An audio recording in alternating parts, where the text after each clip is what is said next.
Hey people, I wanted to tell you that a documentary I did the narration for called Sidemen, Long Road to Glory begins its U.S. theatrical run with a premiere on August 18th at New York's landmark Sunshine Theater on Houston Street. This is a movie about the incredible lives and legacies of three legendary bluesmen, piano player Pinetop Perkins, drummer Willie Big Eye Smith, and guitarist Hubert Sumlin, all Muddy Waters and Howlin' Wolf sidemen. Bonnie Raitt, Greg Allman, Derek Trucks, Susan Tedeschi, Tim Reynolds, Robbie Krieger, Joe Perry, Warren Haynes, and Johnny Winter are just some of the musicians who appear in the film. It's a great look at the influence and impact these three incredible musicians have had on rock and roll and all popular music. New dates and cities are being added all the time. Check SidemenFilm.com for details. Yeah, the blues, man. All right, let's do the show. Lock the gate!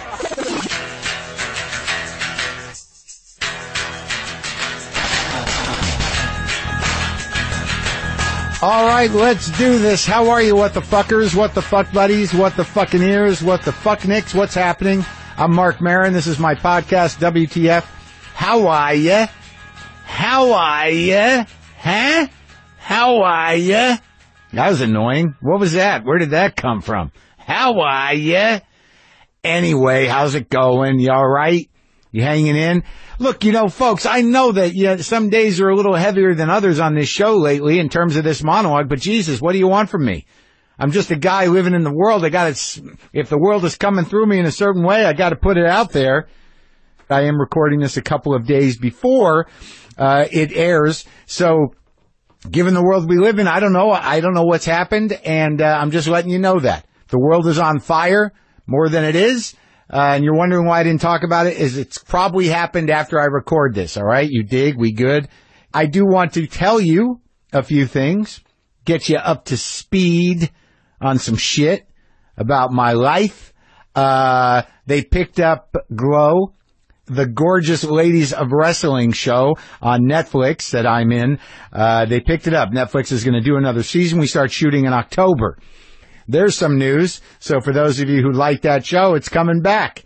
And I'm going to challenge myself even deeper as an actor. That's my plan. And my guest today, Jennifer Jason Leigh, I'm going to pester her for tips. A little bit. All right? I had to. She's a great actress. I was happy to have her here. She's in an amazing new movie called Good Time. And I wanted to be annoying. Yeah, that's what I set out to do. I wanted to annoy her for some wisdom, for some acting wisdom. What's been going on? What have I been putting in my head? Oh, this is some good news. The Lee Morgan doc that I talked about, I called him Morgan, is now on Netflix. If you want to learn about Lee Morgan, I'm sort of still down that rabbit hole. I'm mad that I can't see Kamasi Washington and Herbie Hancock at the Hollywood Bowl on the 23rd because I'll be away. What else? I watched the entire 10-part documentary. I think I told you this, of Ken Burns and Lynn Novick's Vietnam in preparation to talk to them. I did talk to them. You will be hearing that soon, and that blew my fucking mind in a good way and in a fucking horrifying way. Oh, yeah, Mississippi Records, a label I had no idea anything about, sent me a care package, and there's some fucking amazing records in there. There's a Jessie Mae Hemphill record, just fucking raw boogie-ass blues, like John Lee Hooker style. Didn't know anything about her. Love her. And then there's this beautiful record, Blind Alan Wilson, the singer of a lot of Canned Heat stuff, the harp player and guitar player, one of the prime movers in the old Canned Heat band. This is an album of just his stuff. And it's beautiful. And I'm watching movies. And I just watched that movie, Good Time, that with my guest. I've seen most of her movies, but this is the new one that she's in. It's a little part. What a fucking movie, man. And you know what? I'll tell you what else is going to happen for me this week. I had to get a new mattress for my guest room, so I went and ordered a brand new Casper. And you know what that means? It means that big Casper box will get delivered straight to my door, and then I'll be able to watch it break free of the box and come to life right in my guest bedroom.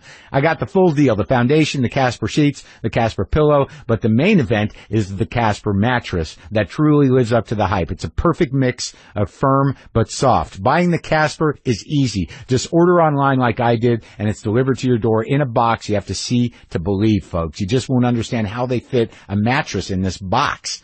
and then it just breathes life. It takes a giant breath of air. Casper is available in the U.S., Canada, and now the U.K., and shipping and returns are free. We spend 1/3 of our lives on our mattress. It's so important to truly sleep on a mattress before committing. That's why Casper gives you 100 nights to try it out risk-free. Get $50 toward any mattress purchase by visiting Casper.com/WTF and using code WTF. Terms and conditions apply. That's Casper.com/WTF and use the code WTF. Oh, I told you I'd read this. I'm going to read this. So, some of you remember, if you listen to it, the dream I had about my house. There's a party going on at my house. Everyone's in costume but me, but I may be dressed as a younger me. I leave through the back door of my house. I walk down the hill, and there's a swampy, disgusting pond there, and I'm walking around it, and then out of the ground, I see a giant, fat, huge boa constrictor snake just come out of the ground and then enter the water, and then I walk along the side of it and through my neighbor's fence, and then there's a freshwater sort of look like a irrigation ditch, and in it was, I believe, a dolphin and a seal. But I just remembered the dolphin, and the only thing I thought that was weird in the dream was like, what's that? Why is there a seal and a dolphin here? So somebody, a woman named Arian, sent me an email that says your dream. Now, and she went to, I think, a dream interpretation website. I used to do a segment on the live radio where I'd have, I'd interpret dreams, but I haven't been doing that, but she did it for me. So it just says costume party. To dream that you're at a costume party suggests that you are trying to escape from demands of real life. You want to enjoy life and not worry about your daily responsibilities. And I imagine because it was a younger version of me, maybe I want to go back. I don't know. Pond. To see a pond in your dream represents tranquility. Huh. No. You need some more quiet time to yourself. It is a time to reflect on your situation and what is going on in your life. Okay. Alternatively, a pond suggests that you tend to keep your feelings contained and in check. You are an emotionally calm person. Nah. I'm going to go with option 1 on that one. But it's conditional because it's a swampy, muddy pond. Oh, here we go. To see muddy or dirty water in your dream indicates that you are wallowing in your negative emotions. Yes. You may need to take some time to cleanse your mind and find internal peace. Okay. Snake. To see a snake or be bitten by one in your dream signifies hidden fears and worries that are threatening you. Your dream may be alerting you to something in your waking life that you are not aware of or that has not yet surfaced. Yeah. If you dream that a snake is submerged in water, then it implies that you are unknowingly letting your emotions influence aspects of your life. Alternatively, it represents repressed sexual urges or hidden enjoyment of sex. Wow.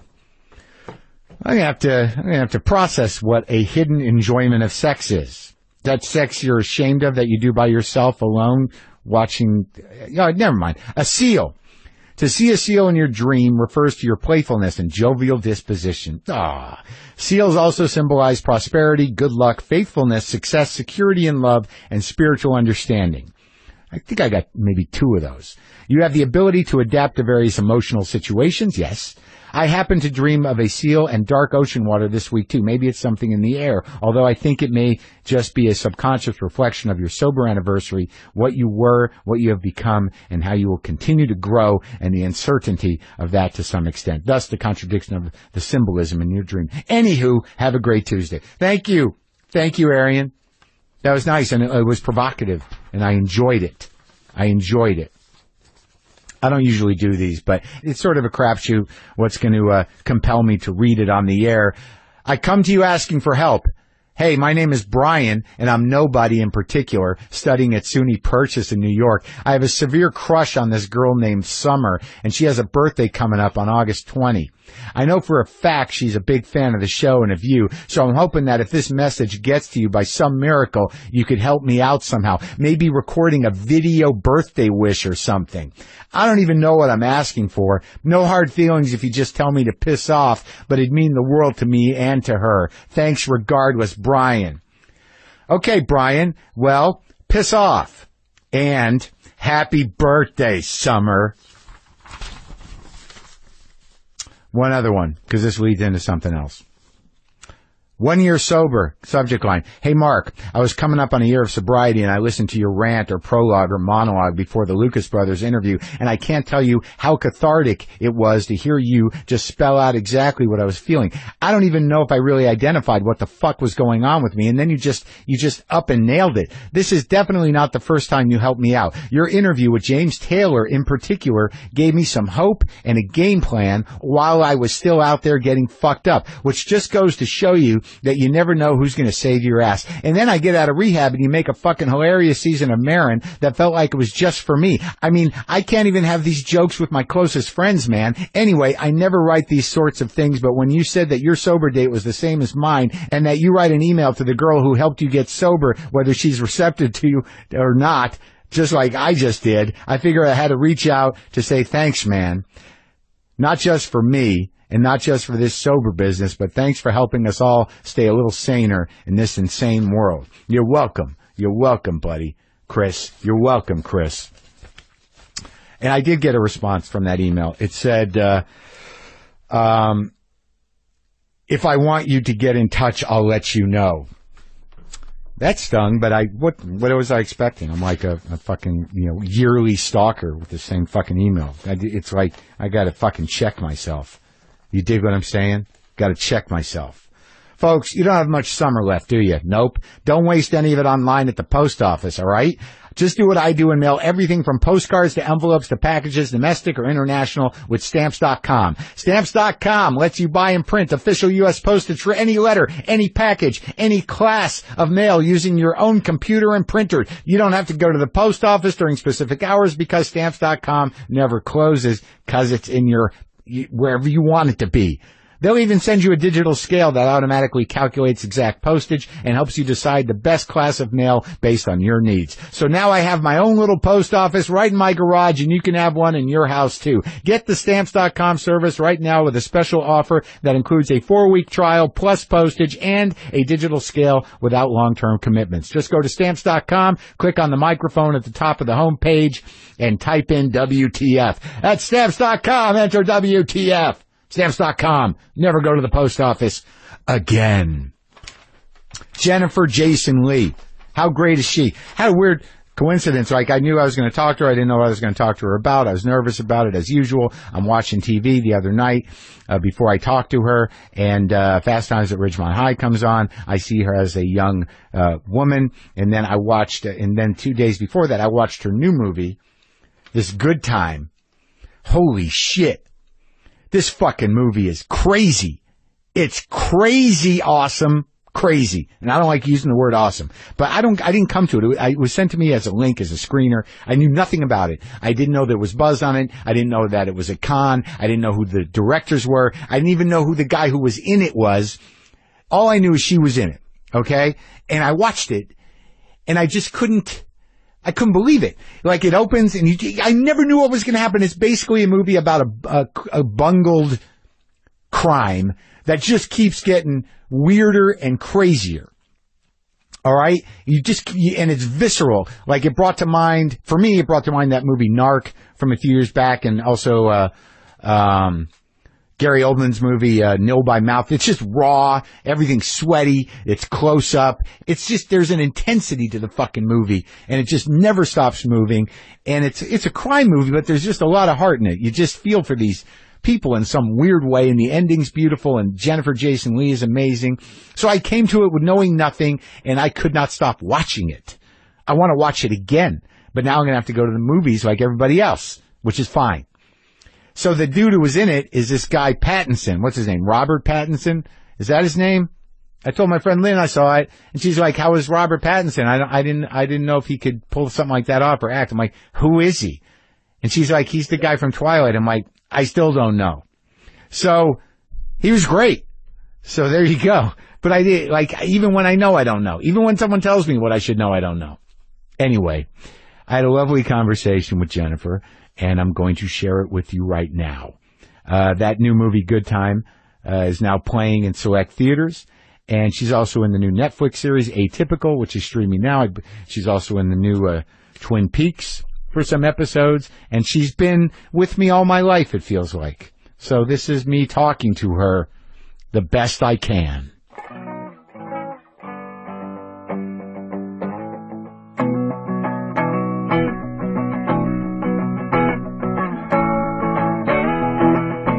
tough morning already? Already, yeah. Really? You wouldn't know it. I went swimming already, so that's good. I worked out already. You want to just take a nap? Yeah. I always want to take a nap, but I can't. I'm not a napper. You're not? No. I really envy people who can nap. I can do it. I mean, like, I can't do it necessarily on purpose. Oh. Like, you know, sometimes it's just... It's just sort of like, I guess this is happening. Just in the middle of our interview, you might... Yeah, narcoleptic. Yeah. Just kind of... No, like, I'll lay down on the couch and just for a second, and then I'll be like, ugh. And it'll happen. That's great. Like, I can't plan it. You can't like, plan it. I know people who can plan it. And they do it every day? Like whenever they want. Nap time? They could do it twice a day if they wanted to. Mine are usually based on complete anxiety. Like, you just shut down. Right. System shut down. Yeah, system shut down. And that could happen at any time. Well, I really hope for you and for myself as well that it doesn't happen. It's not going to happen during this. Right. You're not anxious right now. I mean, not about this, about other, of course, all world things. Sure, but I do get a little anxious, but I didn't, because I don't, like, you know, we don't know each other. I feel like I know you because, like, I grew up with you somehow. I feel like I know you because I listen to a lot of your podcasts. Oh, good. So I know you somewhat. So you kind of do know me. Yeah. But I don't know, like, I know you because, like, I feel like we grew up together and I would watch you do things. Right.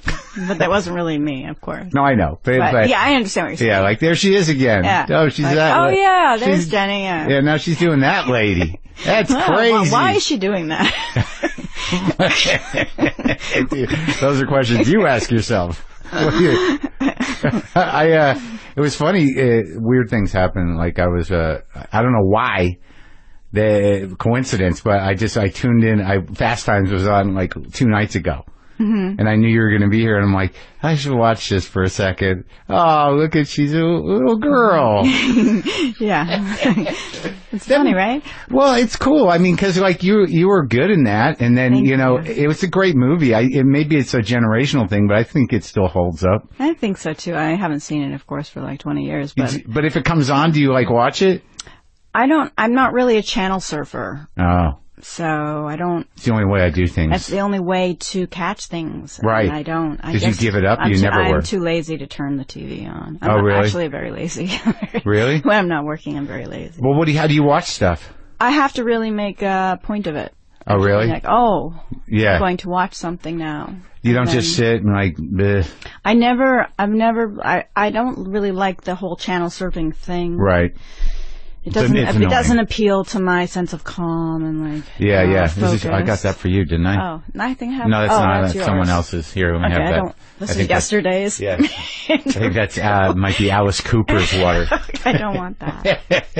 He's pretty healthy. I'm sure he is. You don't want old water. I like to know the person whose water I'm drinking. Sure, if you're sharing a water, at least have met them. Not off the street. Hand. Yeah. Like, oh, there's a half a thing of water. I guess I'll drink it. Mm-hmm. So what do you do when you're just like sitting around? Nothing. You don't read? Oh, I love to read. Yeah. Oh, good. Yeah, I love to read. Have you read anything good lately? Well, I'm reading. I love the St. Auburn novels. I just really garbled that. Garbled it. The St. Auburn. As I'm drinking water. Take two. I'm doing the Patrick Melrose novels. Did you read those? No. What are those? Okay, so they're by Edward St. Auburn. Yeah.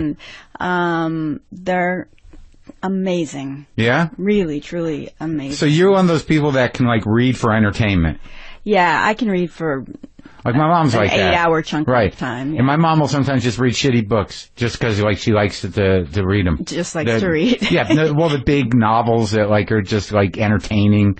But, like, for me, like, someone's got to refer me to the fucking book. It's got to be a good book. Yeah, I want it to be a good book, too. It's got to be a genius who wrote it. Yeah, you know, or else I like those, too. Right? Yeah. But my mom could just read garbage you get in the supermarket. You know, just kind of like... Yeah, I can't really do that. Well, I don't know if it's garbage. I don't know if I couldn't do it, but I would rather not read than read garbage. I'd rather look at a beautiful magazine and look at pretty pictures of things I might want to buy someday. Yeah. You know, or look at pictures of pretty houses and things like that. Oh, pretty houses. Do you look at real estate sites and stuff? No. But I mean like a magazine, like a... Oh, yeah. Architectural like Digest or something. Yeah, Dwell. Yes. Dwell. Let's go, Echo. Let's do it. Yeah. And you like to look at stuff you might buy?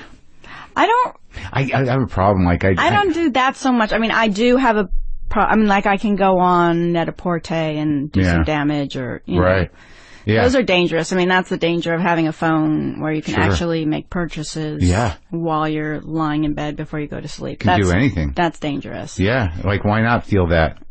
Yeah. Like, oh, I just bought that. And I just bought that. And then, like, later the box turns up and you're like, what's this? Happy Hanukkah. I have no memory of this, but it just cost me a lot of money. Wait, there's 3 boxes. When you open it up and like, oh, shit, this is oh, yeah. Yeah, it's dangerous. I think. Do you live here? I do. You do? I grew up here. I know, but I thought you might live in New York. I thought, like, I don't know why I thought maybe, like, if you lived here, I'd run into you somehow. But like, what part of town? Do you ever run into anyone in Los Angeles? No. It's so rare. It's like it seems supernatural when you run into someone in Los Angeles. It's not built that way. It's not. It's like, oh my God! I mean, you stand there kind of like right here, breathing and like over. You can't even believe it. It's such an amazing event. It's crazy. Yeah. Well, yeah, because you'll see somebody at events or dinner parties where you expect to see them. Oh, yeah, there's that guy in a suit. You know, but like if you're just at Gelson's or something. That's what I'm talking about. That's like in New York, it happens every 3 minutes. You can't avoid people. No. Your whole life is swirling around you at all times. Yeah. And everyone you know and everyone whose name you can't remember. But in Los Angeles, it never happens. So when it does, it's extraordinary. So, yeah, I'm not surprised that we've never run into each other. Right. I guess I'm not either. But like when it happens here, you kind of got to circle a couple times. Like, is that? I don't know. I haven't seen them in a long time. They could look totally different. And then you're like, oh, hey. Yeah, it just actually happened the other day. Who'd you see? Anyone I know? Well, I was with my son at a play at the Actors Gang. They do these great like Shakespeare plays for kids. So it's like Transformers or whatever, but to Midsummer Night's Dream. Oh, really? And it's free, and it's great. Yeah. So we go every year. Yeah. And there was a little girl in back of us, Poppy, who said Romer. And so it was the same thing. Like, she recognized Romer from preschool. And now they're about to enter 2nd grade. So that's kind of a big deal at that age, you know? And I was so impressed by that. By the kid? By the kids recognizing each other. There was something so sweet, touching and sweet and, you know. Yeah. Does the kid get Shakespeare? How old is Well, they make it so that the kids get it. Yeah, that's what's so great about it. So Romer's there's a lot name? of Romer. Yeah, so he's 7, but we've been going since he was 3. Was he named after the director? Yeah, but it's pronounced differently, of course. Oh, and how's it pronounced? The director's name would be pronounced. A lot of people pronounce it Romer. Oh, is it Romer? But you know, a lot of Americans pronounce it Romer. Yeah. The 4 Americans that know him, mispronounce it. So we are 2 of them. 2 of them right now. It's happening in real time. Now that's amazing. Yeah. So now, like, no one ever turned me on to Shakespeare. Did anyone turn you on to Shakespeare at 7?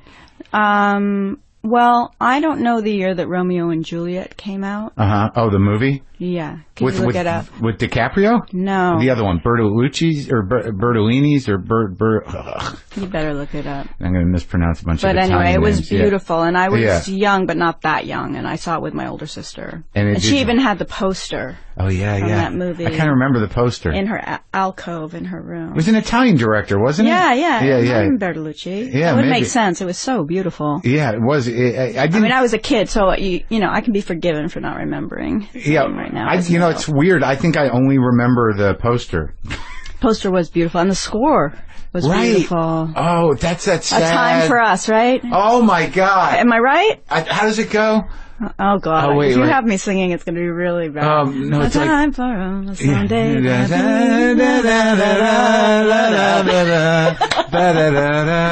exactly. Wouldn't it be great if you were remembering the wrong song for the right movie? Or, you know what I'm trying to say. But I do believe that was the song. Oh my, that song is like the melody of that thing is so sad. I wonder if we watched that movie, if it would hold up. Wow. Zeffirelli. Zeffirelli, yes, exactly. I don't even know any of his other work, but now Zeffirelli. That song, the reason why it creeps me out, it doesn't creep me out, it makes me really sad. Mm-hmm. Do you want to know? Yeah, sure. It's a weird story. Like, when I was really young, my parents went on vacations, but I was a neurotic kid, and I always thought they would die in a plane crash whenever they went on a vacation, and I just assumed that they would die whenever they left. And we were being babysat by this woman who usually cleaned the house, and we went to her daughter's place, And, I don't know, it was a Filipino household, doesn't really matter, but someone sat down at the piano and played that, and I'm like, oh, my parents are gonna die. That is really sad. But they didn't die, right? No, they didn't. That would make it a much better story. Yeah, but a much more sad story. Yeah. And I didn't want to. I just probably realized wouldn't even say I didn't want to be inappropriate because your dad did pass away, but not for that song. No, and but that song had nothing to do with it. Tragic way. Yeah. I know. It just was one of those moments where I'm like, I'm being glib about. No, don't worry about it. I'm gonna be all right. You're all right. Did you ever do Shakespeare? No, I never will. Really? I can't. But they have kind of. I can't do it. Okay. Let's just leave it. Have you tried? I don't want to try. I know it's not. I know I love to watch Shakespeare performed brilliantly, but that. For how long though? Really? For the whole time? Exactly. No, it's just not my. I can't. Yeah. The verse. It's hard for me. Yeah, I can't read it. I try very hard to pay attention while it's happening in front of me. The stories are great. Think of how many. Yeah, the greatest. Tighten them up. The greatest stories and themes, and we've been using them forever and ever and ever, retelling them in so many ways. Yeah, and just using them in life as allegories for things that happen in our own lives. Yeah, it's nice when it's a reference or a quote. Then I can handle Shakespeare. I can't handle the quote. No. I can't. I've been taught about Shakespeare by great Shakespearean actors right there where you're sitting. Like Ian McKellen did Shakespeare for me right there to my face, and it made sense. Right. A great actor. Kevin Kline doing Shakespeare makes sense. Right. But everybody else sounds like they're, doing this weird rhythmic thing, and I don't even understand what they're saying. And that happens a lot. It's very hard to stay engaged. But there are a few people that do it, and they do it so beautifully. Like one of the first plays my mom ever took me to was A Midsummer Night's Dream. And you liked it. You loved it. People dancing around, dresses. It was great. And they had the great theater director, whose name I'm forgetting. I'm forgetting everything. I am too. Good. So we have that in common. Yeah, I think we're contemporaries. I guess it's starting to happen. It's the early onset. Yeah, something. I hope it's early. Well, that's what I was wondering with you. Like how when you do films, how much do you remember doing them? Do you know what I mean? I remember. I've always had a really poor memory. Oh, really? Yeah. But how are you with lines? Oh, that's no problem. It's weird, right? That's just part of my body. It's not. Yeah. It's nothing I've ever had to consciously learn. Yeah. I just some kind of osmosis. I read the script so many times that it becomes osmosis in a certain way. I just sort of. You do when you prepare. You go. That's how I learn it. That's how I get to know it inside and out, and it just makes it so easy because then you can never be thinking about your lines. Yeah. Or you'll never inhabit them. Yeah, I need that. Let's do acting class. I need it. All right. Because what do you want to know? I will be your teacher for that'd be great. 10 minutes. Do you want to act? I have been. I'm in the new Netflix show Glow. I did all 10 of them. Oh, cool! About the women wrestlers. And how was that for you? It's great. And I did 4 seasons of my own show on IFC. But I wasn't a trained actor. I'm a comedian. But I knew that I could do it. Uh-huh. I've done a little here and there. I've done some stuff with Swanberg too. I did his series Easy. Joe. Oh yeah. Great guy. Yeah. Good director. Very good. So I've been doing acting. Okay. But now I'm going into a second season of Glow. I got the character, I know the guy, and I think I did a good job this first time, and people seem to think I did a good job, but I want to go deeper. So if I feel when I watch myself act, between me and you, mm-hmm. I know I'm doing a good job, but in between the lines, and I know I'm dressed up as the character, I am in the character, but inhabiting it, so there is some, in between the lines, when I'm just sitting there, I don't always think I'm the guy. Do you know what I'm saying? Yeah. And that's not a good feeling. Right. It's not that I'm sitting there going I'm just jerking this off. I'm just acting here. I don't feel that in the moment, but there's something about being in the body, about that inhabiting thing, where I guess it's just a complete lack of self-consciousness that you have to learn as a skill because you're just doing it in 5-minute chunks or whatever. Because there's that cut and then you're back out and just staying in. You know what I mean? Yeah. Because I watched a new movie. Oh, good time. It was great. It's a great movie. It's a great movie. It's just raw and there's so much, you empathize for all of them. I know. The energy is so crazy good in it. And crazy. And crazy. And you really have no idea where it's going. Never. I mean, those guys are really brilliant. Who, the actors? Ben and Josh Safdie, no. The directors. Oh, they did it, there's two of them? And Benny's in the movie. He plays the brother. Oh my God. He's one of the directors. And he is completely transformed in that movie. At first, I didn't even recognize him. Yeah. And Patterson is incredible. He's really good. Yeah. And who plays the other guy? Buddy Duress. Like, he's amazing, right? What's his last name? Duress. What's he from? He's done some other movies with the Safdies. I don't know the Safdies' other work, and I don't know. You should. You would love it. You would love it. Oh, what are they? They're incredible. Daddy Longlegs and Heaven Knows What. Oh, good. Okay. I got to check them out. I didn't do a lot of back research. You know, they sent them. Good for you. I didn't know anything about the movie. You have a free summer. Isn't that part of your job? No. I'm relaxing. I watched the movie, Jennifer.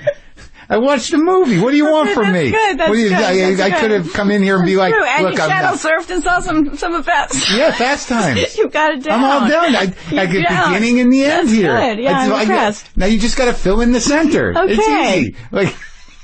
Okay. But no, think about it though. I came to that movie not knowing the director, not knowing it was a con, not knowing, how big your part is, not knowing anything about it. I didn't even know who Pattinson was. When someone goes, like, someone said, like, how'd he do in this? I was wondering if he really acted. I'm like, what else has he been in? And they're like, Twilight? Is that it? Like, one of the vampire things? I'm like, I would not know that. How the fuck would I know that? Right. So like, everyone was new to me. That's so great. Except for you, right. Great.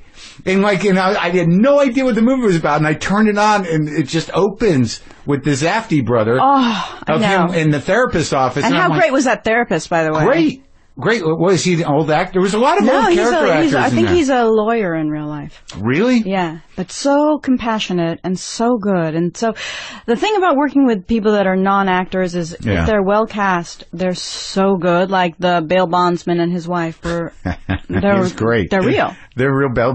Yeah. That's their place. No kidding. Yes. Their operation of business, and that's what they do. Oh my God. So they're so good that, you've got to be like, it's a risk, but if it works, it's good. If it works, also it makes like the actors have to you really have to be in it, and otherwise you look like you're overacting. Yeah. Well, I noticed that there was an energy to it. There was a rawness to everything. And the violence in it. I don't know how they did that. The movie was made on a, shoestring budget. Yeah. And those punches, when they land, it hurts your stomach. I mean, you feel it. It's like watching Raging Bull, but like on, in the sense of being in that moment and feeling so... Yeah, visceral. Absolutely real and visceral, Yeah. Well, I'm happy that you had such a good experience. I did. It's such a great movie. But your part, we could learn some acting from that part. Because, I mean, it's not a huge part, but, within seconds, you're not entirely sure of who that woman is, but, like, then you realize, like, you kind of do know who that woman is. How do you prepare for something like that? You read the script over and over again? Well, no, here's what they did, which is really interesting, and which, Quentin Tarantino also does, which they wrote a whole backstory for the character. You like that? I love it, yeah. Because if they don't do it, I have to do it. So it's nice to sort of, and when I'm doing it, I'm just creating it off of the script and my own imagination. Right. And maybe some research. Auxiliary, research I've done or whatever. But when it comes from the director, this is really what they want. And so they had an entire backstory for this character. They had images for this character. And okay, so like I don't think that would be any spoilers. Like, what was some of the backstory that you locked into? Well, just the difficulty of living with her mother, her mental illness, the medication she's on, how she first met Connie at a drugstore. Oh, okay. Oh, wow. So they wrote a whole novel behind this thing. Yeah, literally. It was like 10 pages long. And, oh, wow. How, what their dating was like, and how the mother never liked him, and And what do you do with that information? Like, I was giving backstory on my character, and I took it in, but like I was like, I don't know that I used it. You consciously use it? You consciously integrate? You take...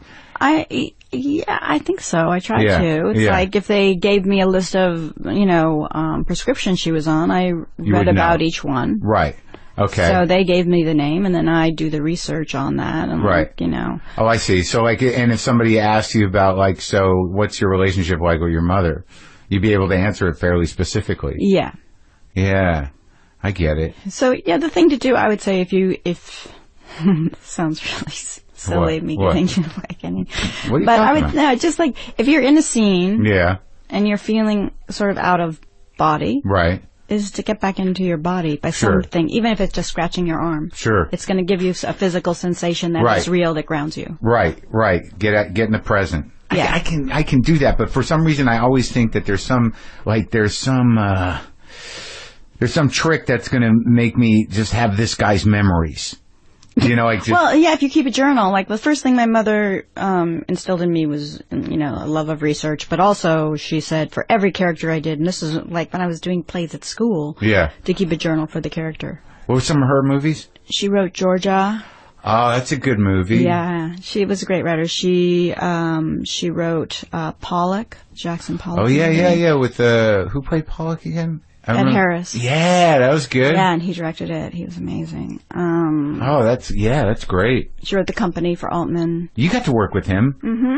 So what was he like as a director? Oh, fantastic. I mean, like, because I love that movie. I love Shortcuts. I'm one of the few people that thinks it's like, I've always thought it was a celebration of life. You are one of the few that think that. I don't know why. Maybe it's because I'm a depressive or an anxious person, but I thought you felt right at home. Yeah, I just felt These are my people. I felt like it was honest, you know what I mean? Yeah. I get that. I understand. Yeah, no, he was really mischievous and fun, and he felt that a script was sort of a skeleton, like an outline. Yeah. And that our job was to flesh it out.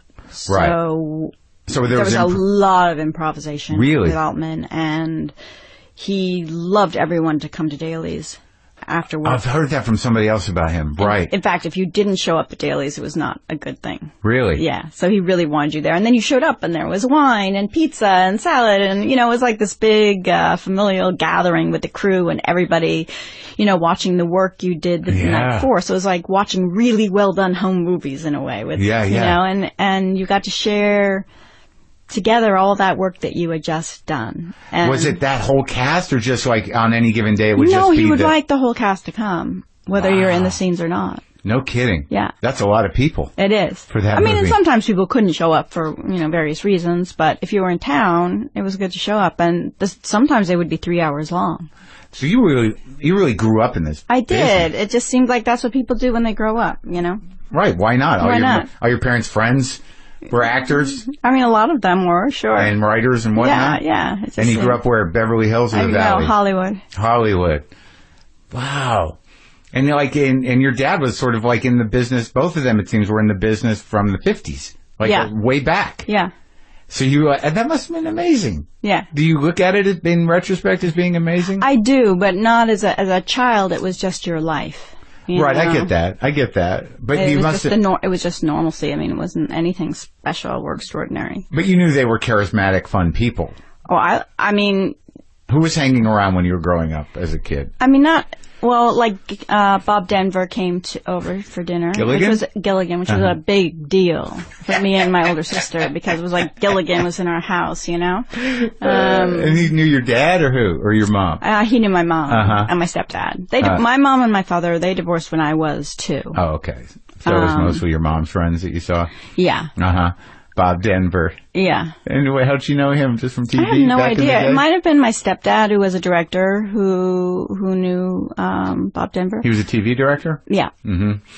Wow. So, and I got to go on the set of the Mod Squad when I was a kid. Can you imagine? That was pretty cool. Peggy Lipton. That was groovy. And that crew. Yeah. That must have been really groovy. It was. But also just like going on a set and seeing like, oh, this is the living room. And then you walk around and it's just I love that flat. Part of it. It's incredible. Still to me to this day. I love it. I love the magic of something looking so real and it just being like made of paper. It's beautiful. It's amazing that feeling of being backstage Because that's like really what show business is. Like if you do the Tonight Show or I do a stand-up show or you're doing a play, when you're just back there with the guy holding the rope or whatever, you're like, this is great. Now we're going to go do the magic thing. Right. It's pretty cool. It's really cool. Especially if it's a big production. Like, back when Conan was at NBC, sometimes like they were walking a horse through the hallway. Like, and you're like, oh, show business. Yeah. Yeah, it's fun. So when did you start acting? Like when you were 2? No, my parents did my mom and my stepdad did a movie in Berlin, and I was an extra in that. In Berlin. So you did a lot of world traveling as a youth. Yes, I did. And, not a lot, but we were in Berlin for a while, we were in London for a while. I guess that's not that much. Berlin, but that was like Berlin pre-wall. Oh, yeah. And so it was intense. We went to East Berlin. They confiscated my comic books. They did? Mm-hmm. I did not get those back. Do you want to write a letter? Maybe you can get them back now? Yeah. I think they're gone. Yeah, it's over. Yeah. Well, do you remember what comic books they were? No, but they were kind of, they weren't Archies because they, at the American bookstore, they didn't have Archies, but it was kind of like the Archies. There was something like a little bit like romantic. Right.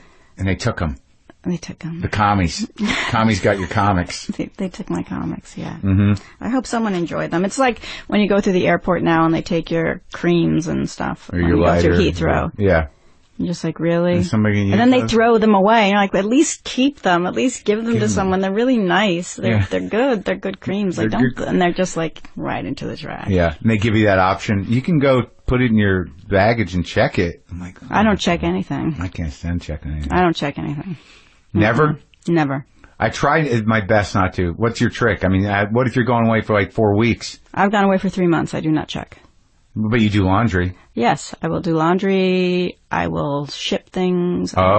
Ship things. Yes. If need be, I will ship. Yes. What I do is I use a duffel bag. It's my trick. I got an extra large duffel bag. And you can't take that on board. No, you can. You can because it's a duffel bag. It's just a duffel bag, right? So it's like I have a large, like, Filson duffel bag, and no matter how much stuff I have, like if I go away for a month, I got to pack a lot of shit. So I'll pack it up, and it's huge. But with a duffel bag, you can kind of hide it behind your bag. Oh. So you kind of they don't make you put it in that little thing. Not if you like hold eye contact and just sort of. Oh, you've got some tricks. Well, maybe you should use some of those in your act. I'm doing it. Okay. Where I'm just sort of like, it's just casual. Like I've got a 150-pound thing on my back. You need a secret when you're acting. Yeah, that's good. That's a good trick. Yeah. Okay. What does that mean? Good trick. What is it? How just like what you did. Oh, okay.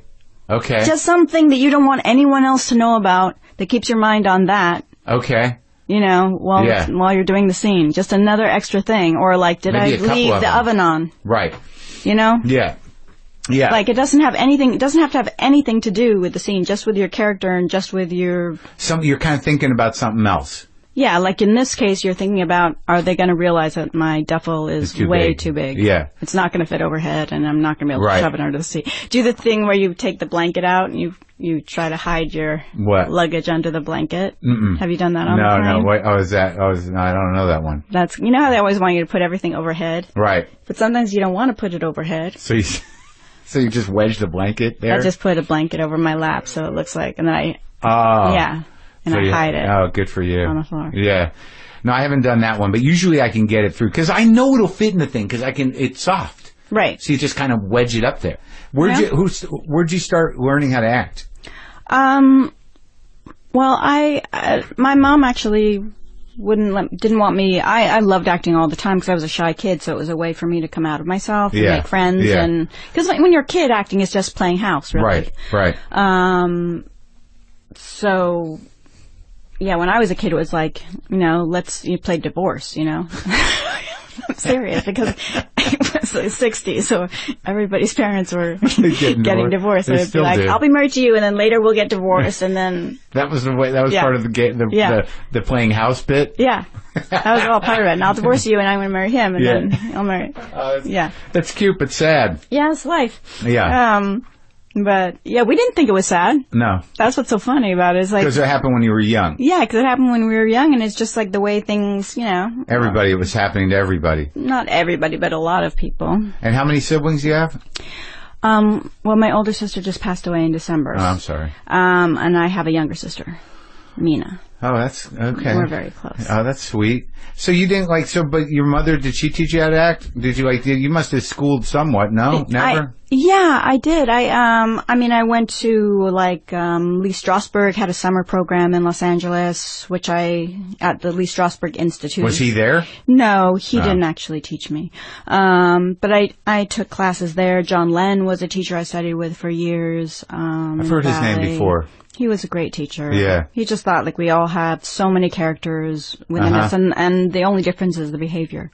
So he was very much about behavior for the character. What does that mean exactly in your mind? So we all have characters within us. It's just a behavior. Well, how would you describe behavior?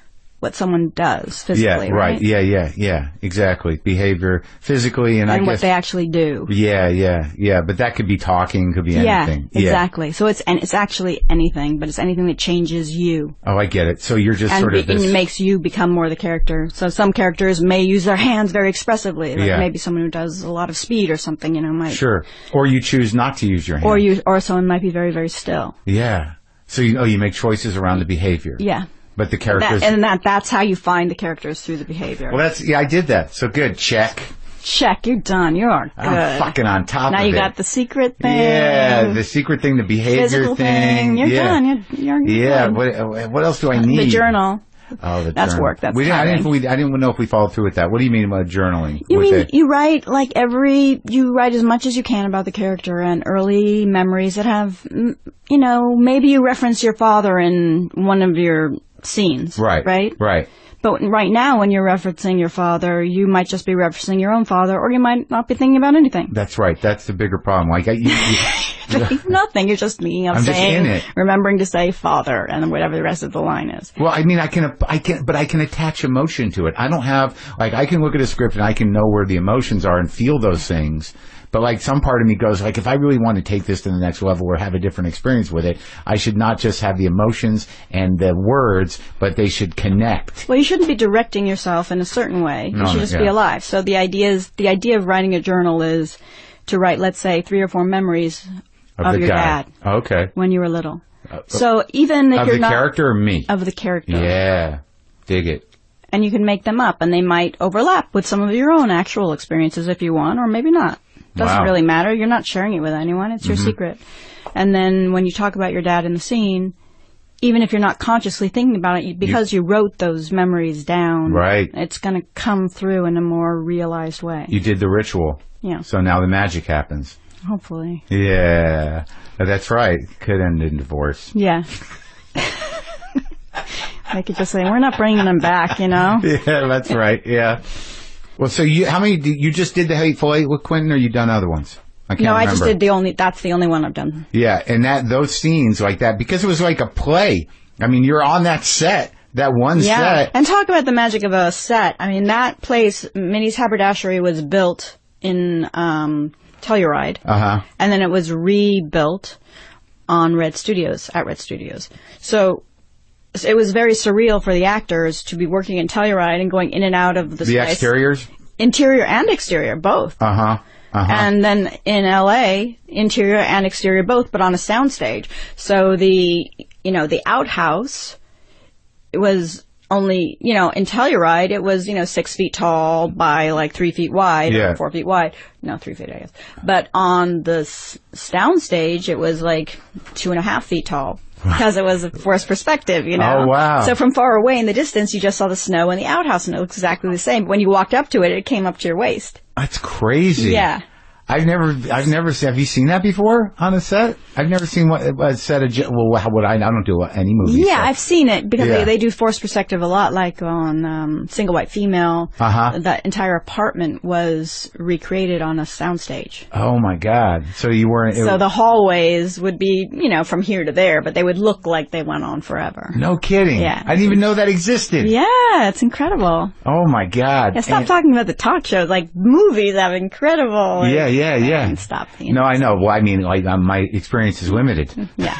I mean, I've done maybe 2 movies for 2 seconds. Right. I was in Almost Famous for a minute or 2. Oh, that's fun. Yeah, and I was in, and I went down and did the opening scene for, I think, Mike and Dave Need Wedding Dates for some reason. I flew That's it. hilarious. But it was in a bar. There was no soundstage. There was right. Right. It was real. I love working on sound stages. Well, it sounds like that. Well, you've done some real stuff. That's exciting. But what, like, those scenes, like, that character is such a messy, horrible, angry character in that one, in Hateful Eight.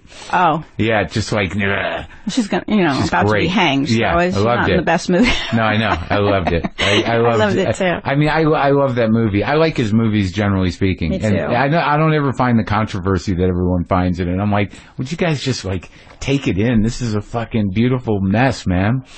Yeah. That guy, what's the guy? Goggin? Walton Goggins. Incredible, right? He is, isn't he? So, yeah, he's an amazing guy. And such a great actor. He can do really anything, it seems like. And Samuel Jackson. Oh my God. We still, like, I just got a text from him. Like, we still text each other all the time, too. Oh, yeah? Yeah. Is he a solid dude? Yeah. So, okay, so you start acting, and you just go to camp, the Strasbourg camp, and you work with, what's that guy's name? John Lenn. John Lenn. And then do you stay engaged with learning with people, or do you just, at some point, just do it? Well, I mean... I know you yes always and no. learn. I mean, you're always learning. Right. Also because I'm always doing, or, as each thing necessitates research. Right. But yeah, at a certain point I just started working. Yeah. And there's less time to sort of go to classes. I think I worked with John Lenn for a while in his classes, and then I worked privately a little bit, and then I just was by, At some point, did you feel like you're being, there was there might be an issue with being typecast as, like, kind of nutty, a little scary person, emotionally? No, for a while there was, like, the fear of, like, being typecast as prostitutes or things like that, After what, Last Exit to Brooklyn? There was Last Exit, Miami Blues. Oh, Miami Blues. And I'm trying to think, The Big Picture. Oh, yeah. Are you thinking, or do you have my IMDb page? Well, I don't know. Well, obviously, I'm not remembering every fucking movie you're doing. Like, out of nowhere, like, my memory just works for your entire filmography. That would be very impressive. Well, I just want to make sure I know, because I've seen a lot of your movies. Right. And I just want to be reminded of them. The Coen brothers. All right, let's talk about working with directors, because that's my dream. Here's my dream. You want to hear my dream? Mm-hmm. So I've done this TV show. Like, I don't need to be a big actor. And I'm okay as a comic, and I do well with this, but I just want 1 or 2 scenes in a really good movie. Okay. And I'm kind of like, the Coen brothers, I'd like to work with them. So, what's it like working with them? Because maybe great. I don't want to work with them. No, you do. You do. You definitely do. They're really fun. And they're very low-key. Oh, really? Oh, yeah. Just kind of hanging out? It's like, I think that was good. Yeah, that was good. Okay, we got that. We can, yeah, very, and they'll laugh if they think something's funny. Okay. But they'll be like, yeah, that was funny. Yeah. Very, very dry. I love them. They're just both They're great guys. Well, Ethan likes to pace. Joel Stan. They're not sitters. Uh-huh. They're not like lazy sitters, like. Because I think there's this mythology of actors sort of guiding, of directors guiding actors. It really depends. Acting. I don't know. Does it? That's not necessarily true. But it's like 50-50-ish? I mean, some directors feel that the biggest, one of the most important challenges of their job is to cast correctly. Uh-huh. And then you kind of, half of your work is done and you can sit back. Other directors really love crafting the performance with the actor. Uh-huh. And so every director is different, and there's no, better, worse, good, bad, whatever. I mean, it's, Well, I imagine the Coens are pretty meticulous with framing and blocking and, like, because everything is very tight. Like, I was not good at a certain point, I have to slap Tim Robbins. Oh, yeah. Some of my big memory from that shoot. Which one?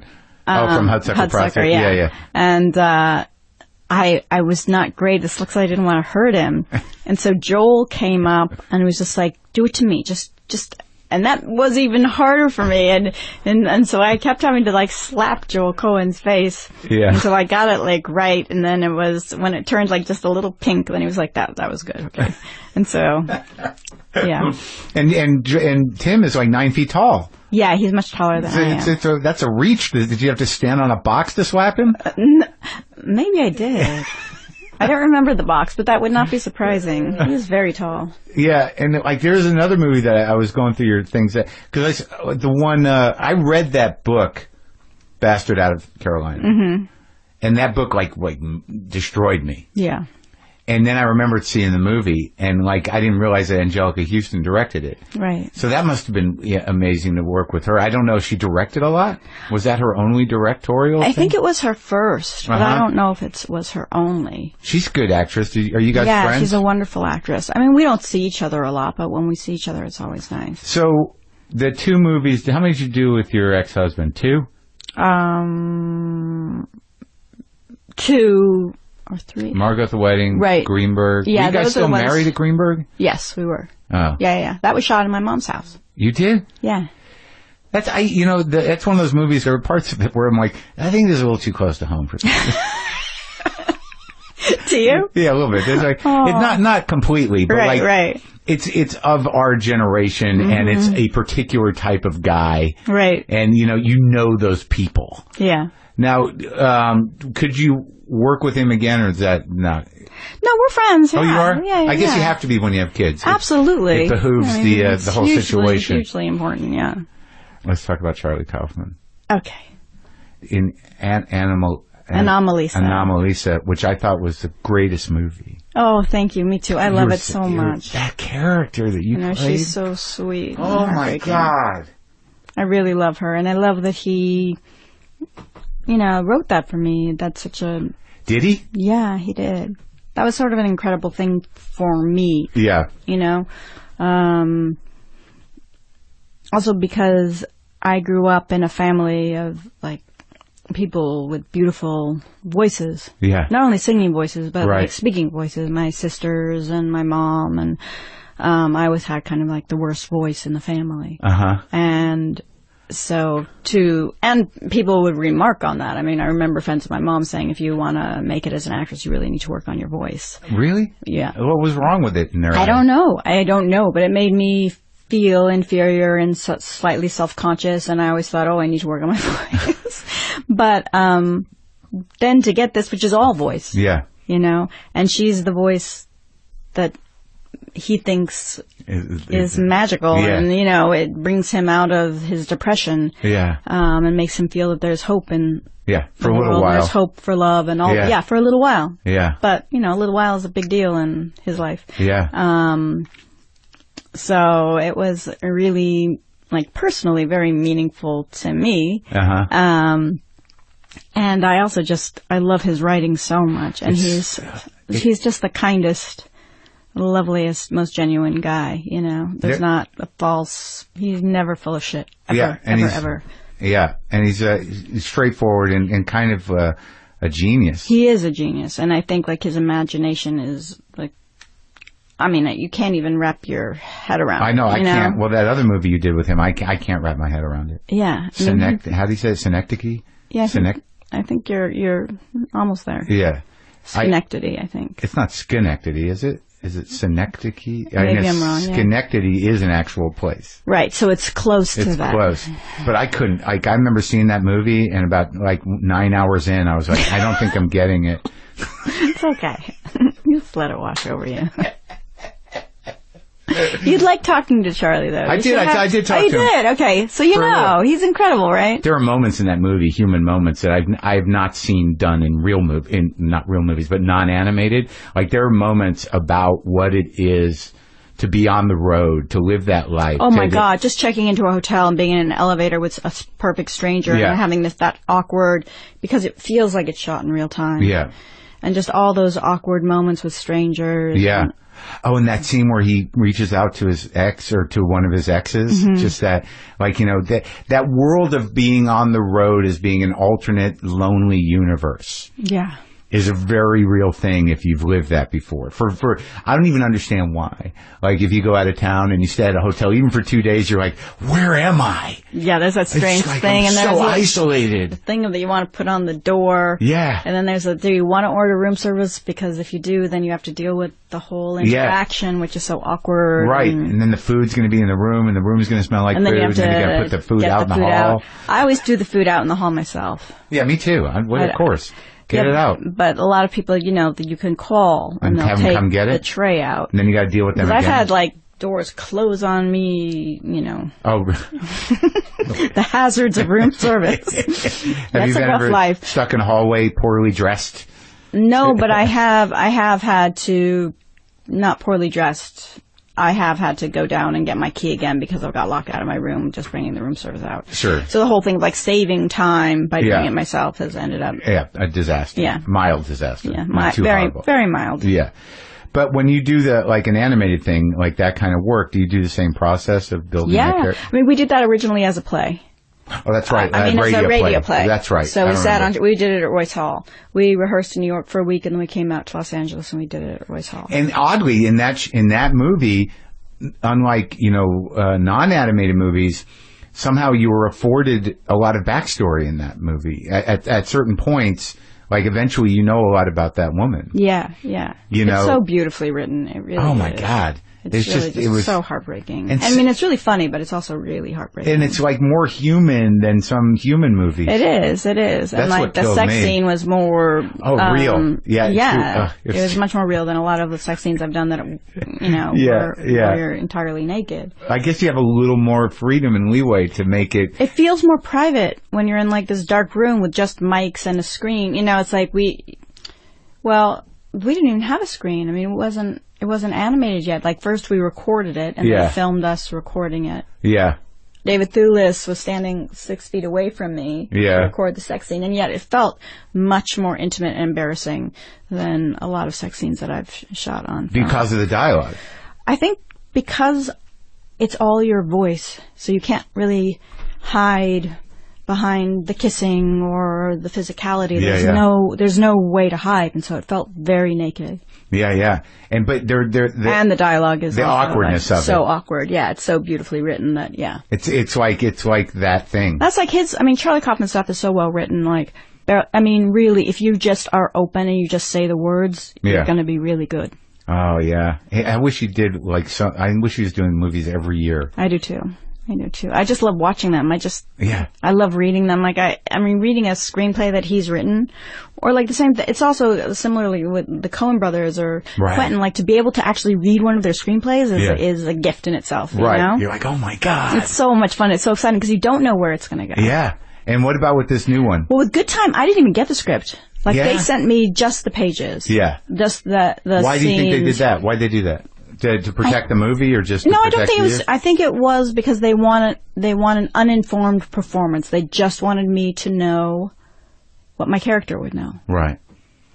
And only know Connie through my eyes. So I don't know him. I don't know all the other things about him. I only know as he presents to me. And so that's why they just gave me the backstory and my scenes. That's smart. It is. It's really smart. Yeah. It's not like I'm an actress. I can handle knowing the full arc. Yeah. But there is something fun about when you're working with directors that you really admire and respect, to just throwing yourself into the way they work. Yeah. Because it's going to bring out something different in you. Yeah. Yeah, definitely. And that's exciting. Where did those guys come from? I think Queens, Manhattan. They're New York guys. Yeah, totally. And the other brother, he didn't appear in it. No, Josh. No. So what's going on now? You're just doing press for this, and are you shooting something? You're on a TV show, right?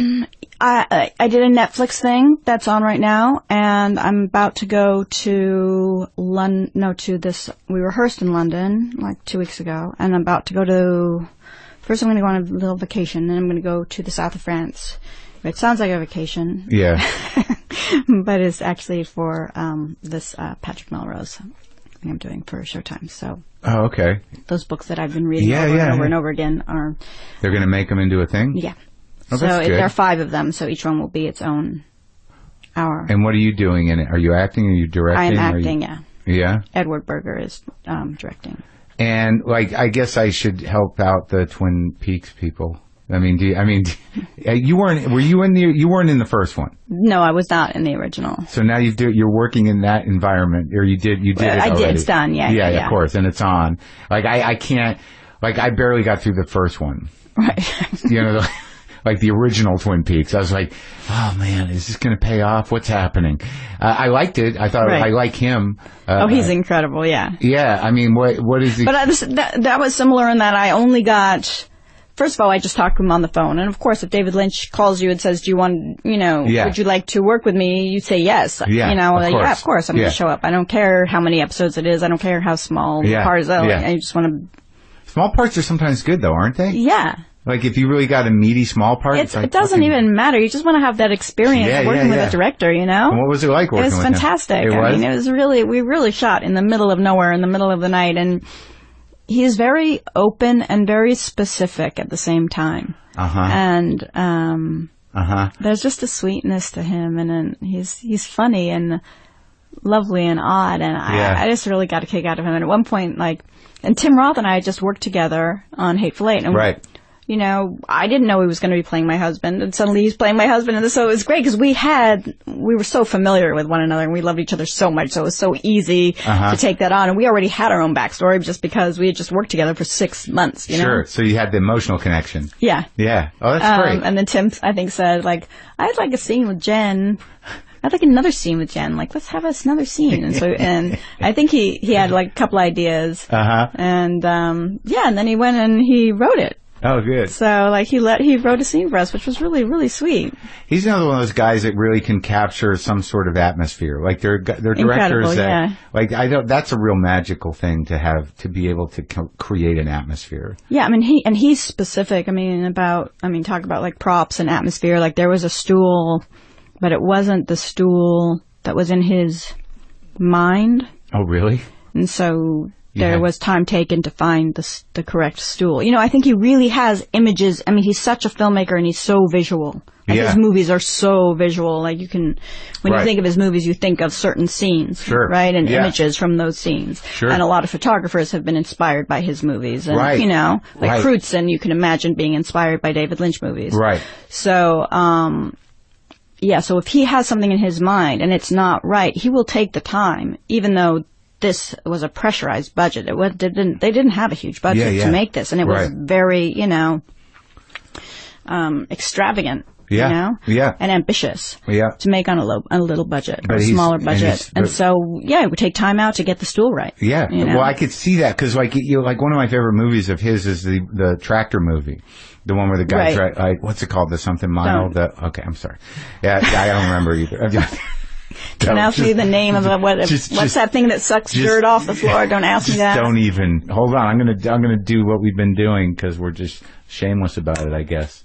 The Straight Story, but that when Farnsworth comes up on Harry Dean Stanton's house, and and Harry Dean's just sitting out there, you could tell they're that's meticulous. Yeah. That porch, whatever the hell's going on there, that was exactly... Yeah, he's showing you exactly what he wants you to see. Right. And I think Wes Anderson's probably like that, too. Yeah. Every goddamn frame looks like a panorama, like a jewelry box. Exactly. Like a diorama. Do you do a diorama? That's what I was looking for. Good. See, we work together. I know. I'm telling you, between our two brains, we can figure it out.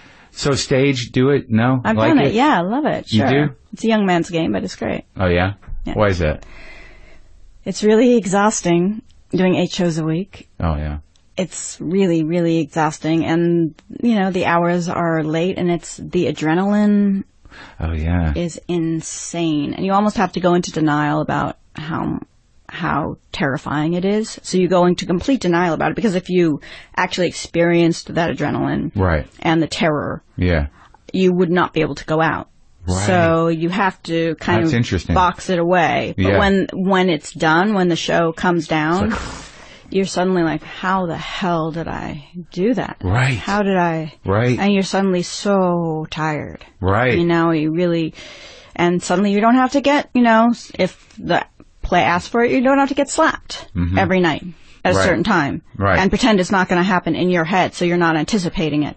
There's all these things it's like at a certain time of day, I remember Jane Addams once said in describing like doing theater, at a certain time of day, your world goes crazy because it's just the same exact thing is going to happen. You know, it's just right. this, and I would describe it as like this, every day you wake up and you think, oh, how lovely, I can wake up so late. Yeah. And then there's this monster just waiting for you at the end of the day. And I mean, look, if it's the right play, like Cabaret, which I did, I had the best time doing. But still, at the end, I did not have to get slapped every night and thrown down onto a couch. Yeah, and I was singing. Yeah. I mean, maybe not well, but I was singing and I was enjoying it.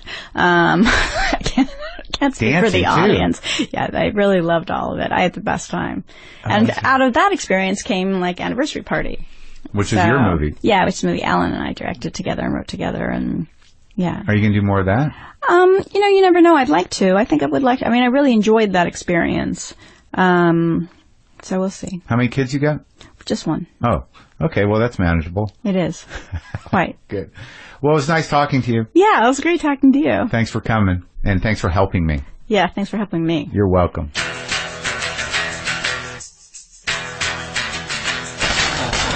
Okay, that's it. Go see that movie. I'm telling you, man.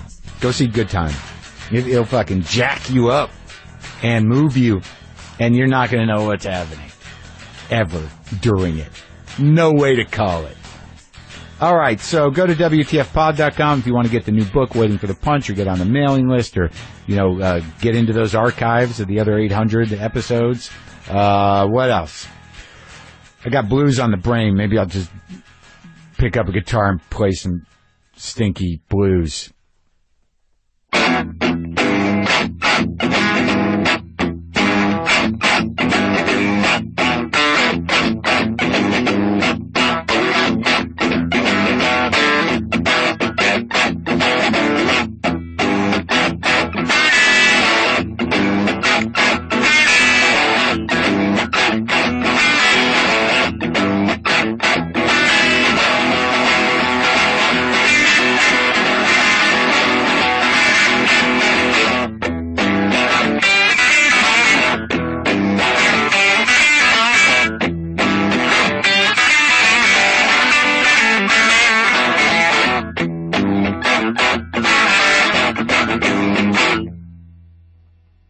Boomer lives.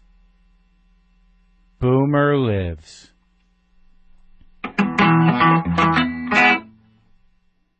What do you want from me? I'm just a guy living in the world. If the world is coming through me in a certain way, I got to put it out there.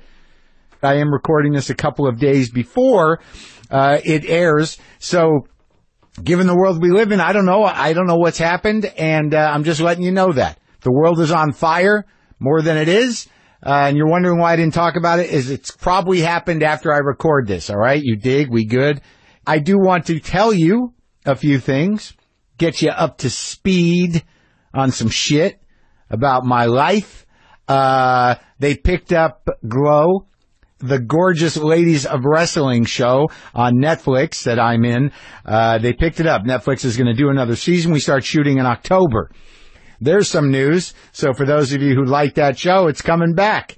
And I'm going to challenge myself even deeper as an actor. That's my plan. And my guest today, Jennifer Jason Leigh, I'm going to pester her for tips. A little bit. All right? It just, I had to. She's a great actress. I was happy to have her here. She's in an amazing new movie called Good Time. And I wanted to be annoying. Yeah, that's what I set out to do. I wanted to annoy her for some wisdom, for some acting wisdom. What's been going on? What have I been putting in my head? Oh, this is some good news. The Lee Morgan doc that I talked about, I called him Morgan, is now on Netflix. If you want to learn about Lee Morgan, I'm sort of still down that rabbit hole. I'm on a dolphin here. So somebody, a woman named Arian, sent me an email that says your dream. Now, and she went to, I think, a dream interpretation website. I used to do a segment on the live radio where I'd have, I'd interpret dreams, but I haven't been doing that, but she did it for me. So it just says costume party. To dream that you are at a costume party suggests that you are trying to escape from demands of real life. You want to enjoy life and not worry about your daily responsibilities. And I imagine because it was a younger version of me, maybe I want to go back. I don't know. Pond. To see a pond in your dream represents tranquility. Huh. No. You need some more quiet time to yourself. It is a time to reflect on your situation and what is going on in your life. Okay. Alternatively, a pond suggests that you tend to keep your feelings contained and in check. You are an emotionally calm person. Nah. I'm going to go with option 1 on that one. But it's conditional because it's a swampy, muddy pond. Oh, here we go. To see muddy or dirty water in your dream indicates that you are wallowing in your negative emotions. Yes. You may need to take some time to cleanse your mind and find internal peace. Okay. Snake.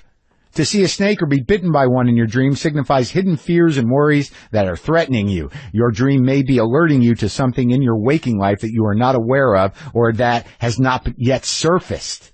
Yeah. If you dream that a snake is I'm mad that I can't see Kamasi Washington and Herbie Hancock at the Hollywood Bowl on the 23rd because I'll be away. What else? I watched the entire 10-part documentary. I think I told you this, of Ken Burns and Lynn Novick's Vietnam, in preparation to talk to them. I did talk to them. You will be hearing that soon, and that blew my fucking mind, in a good way and in a fucking horrifying way. Oh, yeah, Mississippi Records, a label I had no idea anything about, sent me a care package, and there's some fucking amazing records in there. There's a Jessie Mae Hemphill record, just fucking raw boogie-ass blues, like John Lee Hooker style. Didn't know anything about her.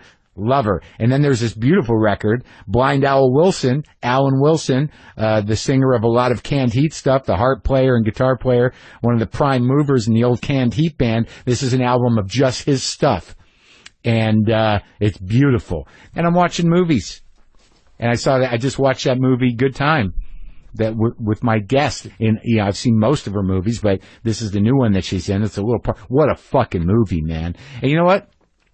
I'll tell you what else is going to happen for me this week. I had to get a new mattress for my guest room, so I went and ordered a brand new Casper. And you know what that means? It means that big Casper box will get delivered straight to my door, and then I'll be able to watch it break free of the box and come to life right in my guest bedroom. I got the full deal, the foundation, the Casper sheets, the Casper pillow, but the main event is the Hey people, I wanted to tell you that a documentary I did the narration for called Sidemen, Long Road to Glory begins its U.S. theatrical run with a premiere on August 18th at New York's landmark Sunshine Theater on Houston Street. This is a movie about the incredible lives and legacies of 3 legendary bluesmen, piano player Pinetop Perkins, drummer Willie Big Eye Smith, and guitarist Hubert Sumlin, all Muddy Waters and Howlin' Wolf sidemen. Bonnie Raitt, Greg Allman, Derek Trucks, Susan Tedeschi, Tim Reynolds, Robbie Krieger, Joe Perry, Warren Haynes, and Johnny Winter are just some of the musicians who appear in the film. It's a great look at the influence and impact these 3 incredible musicians have had on rock and roll and all popular music. New dates and cities are being added all the time. Check SidemenFilm.com for details. Yeah, the blues, man.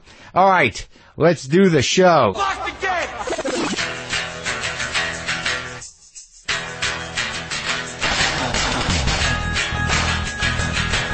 All right, let's do this. How are you, what the fuckers, what the fuck buddies, what the fucking ears, what the fuck nicks, what's happening? I'm Marc Maron. This is my podcast, WTF. How are ya? How are ya? Huh?